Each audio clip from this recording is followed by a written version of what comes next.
Bom dia, queridos. Graça e paz. Manhã de sexta-feira, mais um dia começando.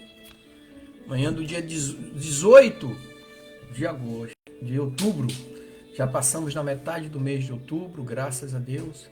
E hoje nós queremos concluir aquela jornada de falando sobre o Espírito Santo. E o nosso tema final hoje dessa jornada é frutificando no Espírito. E o texto que eu quero ler para vocês está aqui em Gálatas, capítulo 5, versículos 22 e 23, que diz assim: mas o fruto do Espírito é amor, gozo, paz, longanimidade, benignidade, bondade, fé, mansidão, temperança. Contra essas coisas não há lei. Não há lei contra essas coisas. O propósito de Deus para nossas vidas é que frutifiquemos constantemente. João 15:16. E como árvore da vida que produz 12 frutos, dando o seu fruto de mês a mês. Apocalipse 22:2. Deus quer que produzimos frutos sempre. Ou seja, uma vida frutífera provém de raízes firmadas nas fontes das águas. Salmo 1, versículo 1 ao 4, lembra? Isso em Deus. É Ele quem nos fortalece para colher frutos semeados. Salmo 126, versículos 5 e 6. Então, com isso, nós aprendemos que o fruto do Espírito ensina sobre o caráter do cristão. Nós temos visto nesses últimos meses aí, últimos anos, a política tem envolvido muitos cristãos, muitos líderes. E na realidade revela o caráter da pessoa, né? Então tem ações, atitudes, situações que revelam verdadeiramente o caráter da pessoa. O cristianismo é representado com a cruz, mas a cruz vazia. Mas não é o símbolo do cristianismo. O símbolo do cristianismo nos antigos era um peixe, né? Mas a cruz representa o sacrifício de Jesus por mim e por você, onde morreu por nós, e também a nossa própria cruz que devemos levar no dia a dia. Certa vez alguém chegou para Jesus e falou: Senhor, o que eu posso fazer para te seguir? Vendes tudo que tem, dá aos pobres, segue-me. E ele também diz para nós pegarmos nossa cruz, não a cruz dos outros, nem também deixar nossa cruz para ninguém carregar. E o interessante, quando a gente olha para a imagem da cruz, a gente observa que ela forma direções: vertical, que aponta para o céu, e horizontal, que aponta para os lados.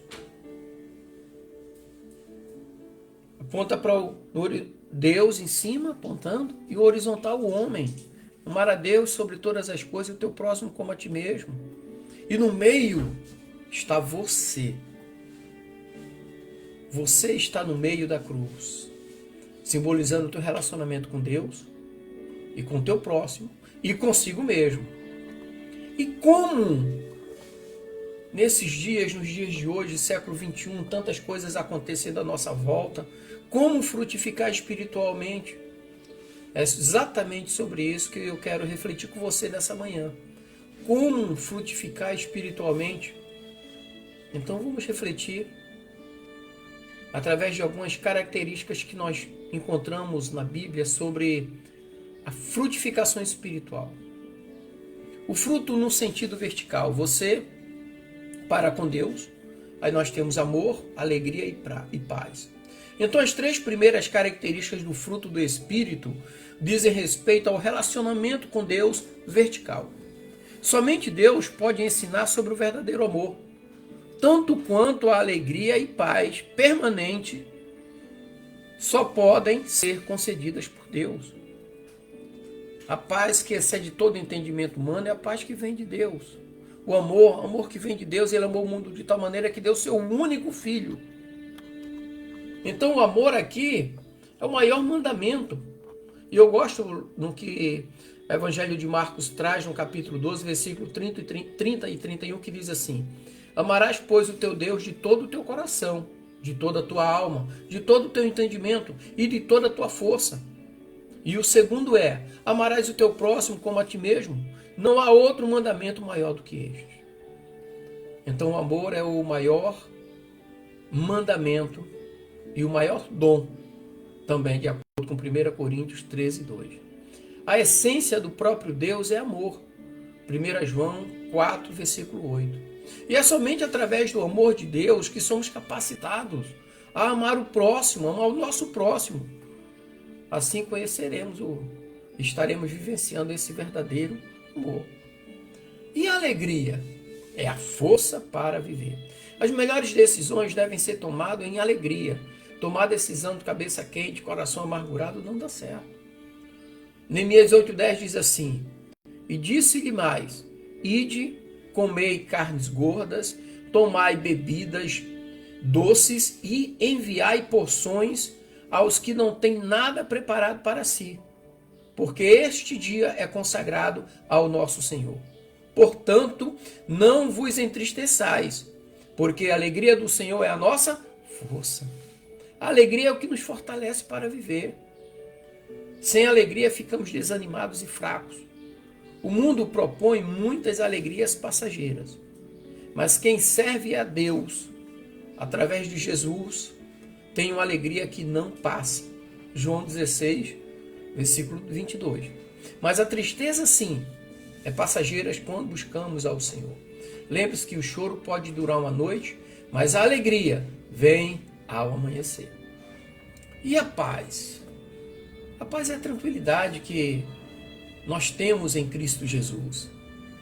Eu gosto que Paulo escreveu aos Filipenses no capítulo 4, versículo 7, que diz assim: e a paz de Deus, que excede todo entendimento, guardará o vosso coração e a vossa mente em Cristo Jesus.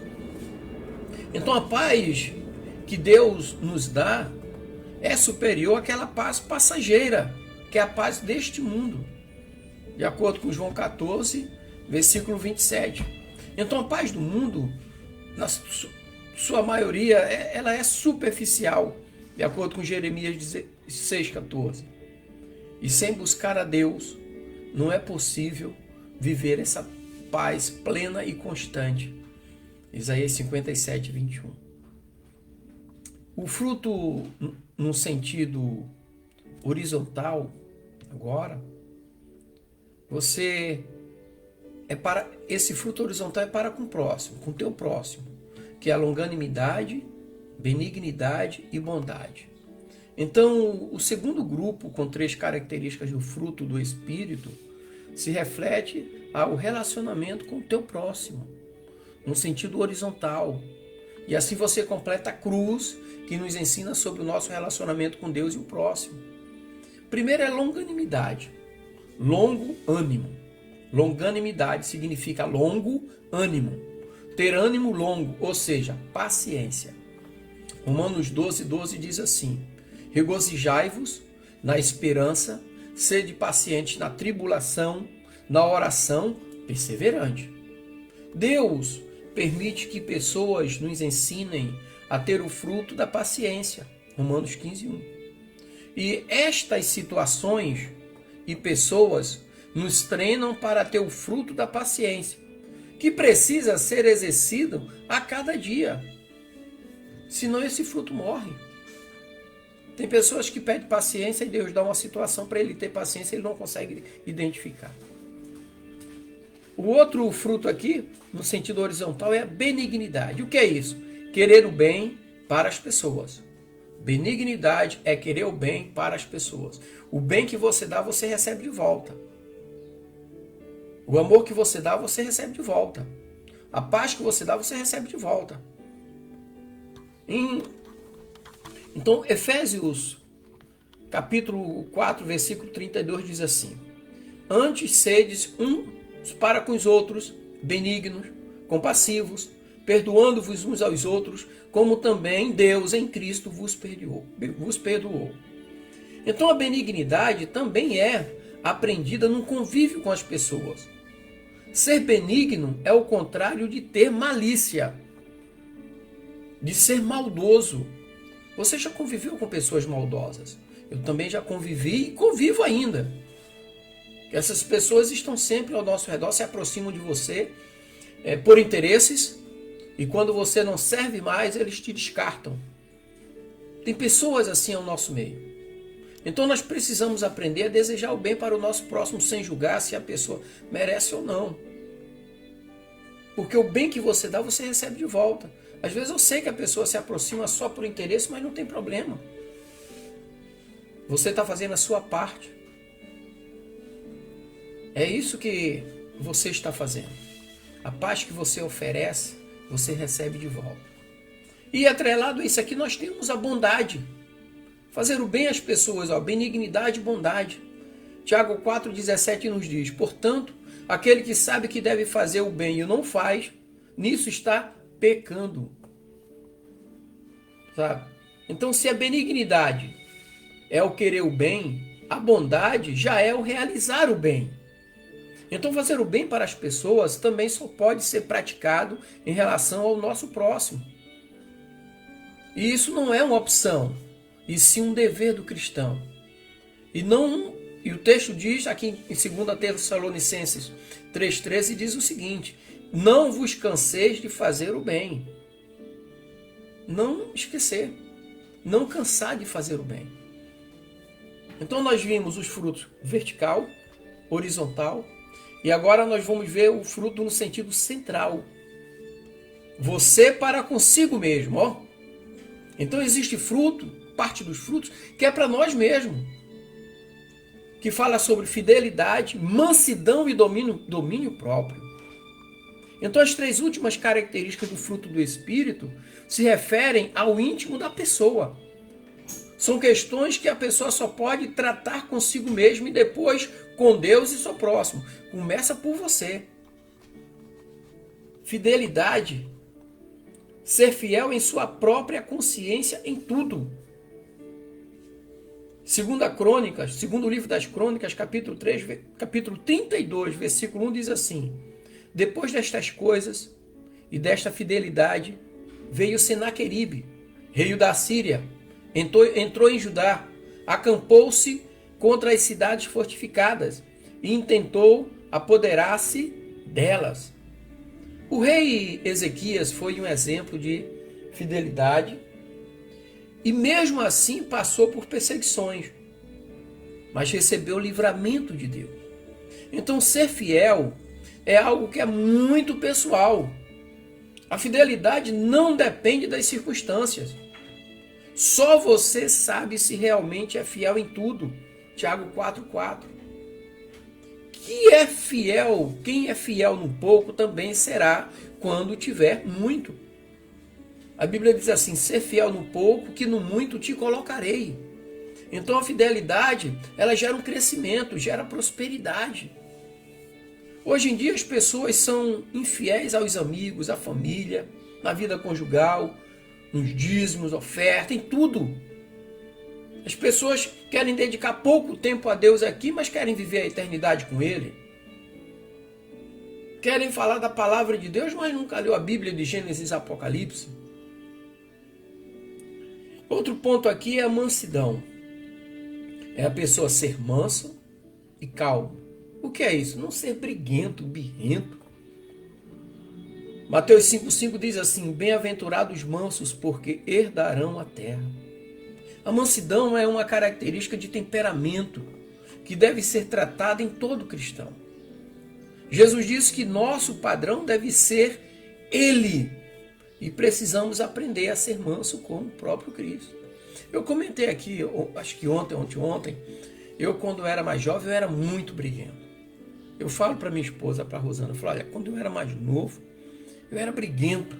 Mas foi o Espírito Santo de Deus que moldou a minha vida. Eu era complicado. Ia para a igreja. Mas eu era jovem, bem mais jovem, né? Tinha meus 20 e poucos anos ali. Mas faltava mansidão e Deus foi fazendo isso. E atrelado à mansidão, nós temos o domínio próprio, que é dominar-se e controlar os impulsos. E Tiago 3,2 diz assim: porque todos tropeçamos em muitas coisas. Se alguém não tropeçar no falar, é perfeito varão, capaz de refrear também todo o corpo. Olha, a língua, ela controla todo o corpo.